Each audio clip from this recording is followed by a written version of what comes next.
ओर भाग चलो। कैसे भागोगे?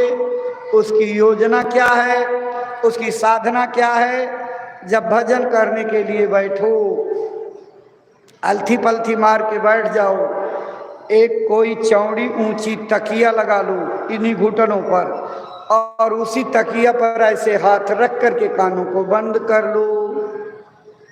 बस कान बंद करके अंदर की आवाज को सुनना है। और मान लीजिए आपको तकिया नहीं मिलती है तो बड़ा सरल साधन बताया गया है। अपने दोनों पैरों को ऐसे आगे बढ़ा देना। आगे बढ़ाने पर ये देखो घुटने ऊंचे हो गए।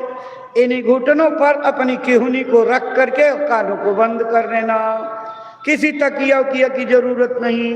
अब इसी पर रख करके दोनों तर्जनी अंगुलियों से अपने कान को बंद कर लिया और ऊंचा ध्यान दे करके आवाजों को सुनने की कोशिश करनी है। कान इसीलिए बंद कराए जाते हैं ताकि बाहर के ये शोरगुल, यहाँ की आवाजें, यहाँ का चाय पाए आपके उस अंदर की आवाज को सुनने में बाधा ना डाले। जब इधर की आवाज अंदर में नहीं जाएगी तो उधर वाली आने वाली आवाज को एकाग्र होकर के सुनोगे। खूब ऊंचा ध्यान दे करके सुनना है। अगर बैठ करके कर रहे हो तो खोपड़ी का ये हिस्सा आसमान की ओर है, उधर ध्यान दे करके सुनना है। और मान लीजिए लेट करके करते हो, आराम तलब हो करके, सुविधा भोगी हो करके, तो लेट के करने पर जिस दिशा में आपकी ये खोपड़ी जाती है उसी दिशा की ओर सीधे ध्यान लगा करके सुनना है।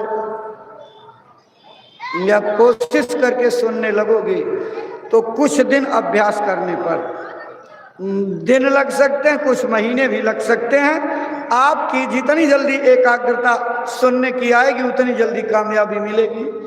एकाग्र होकर के आवाजों को सुनने लगे तो गुरु महाराज की दया से महाराज जी ने सुनाया, बारीक दूर से आती हुई छनती हुई आवाज सुनाई पड़ेगी, बहुत पतली। धीरे धीरे उसको सुनने और उसको प्रकट करने की कोशिश करोगे तो कुछ दिन अभ्यास करने पर ऐसा लगेगा आवाज मेरे नजदीक आ रही, हम आवाज की ओर बढ़ रहे हैं, दूरियां खत्म होकर नजदीकियां आ रही हैं, आवाज की तीव्रता भी बढ़ती जा रही है। अब थोड़ा जोर जोर से आवाजें बजने लगी हैं। जब इस तरह से आवाज की गति बढ़ने लगे तो अपने समय को भजन में और बढ़ाना, और देर तक बैठ करके भजन करना। जितनी देर तक बैठ करके भजन करोगे उतनी ही जल्दी आपको कामयाबी मिलेगी। अब वो सात्विकता का जमाना नहीं रहा। तब लोगों के खान पान ठीक थे, बैठने पर 10 ही मिनट में एकाग्र हो जाते थे और साधना शुरू हो जाती थी।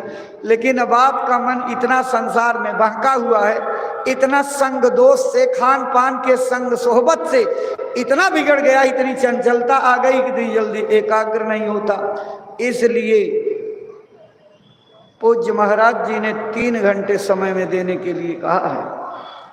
3 बजे से 6 बजे तक का ब्रह्म मुहूर्त बताया है। आत्मज्ञान प्राप्त करने वालों के लिए ये सबसे अच्छा समय है। अगर आत्म विज्ञान को पाना है तो आपको 3 घंटे कम से कम भजन करना पड़ेगा। तो देखो अभी इसके बारे में बताते हैं। पहले आवाज को समझ लीजिए।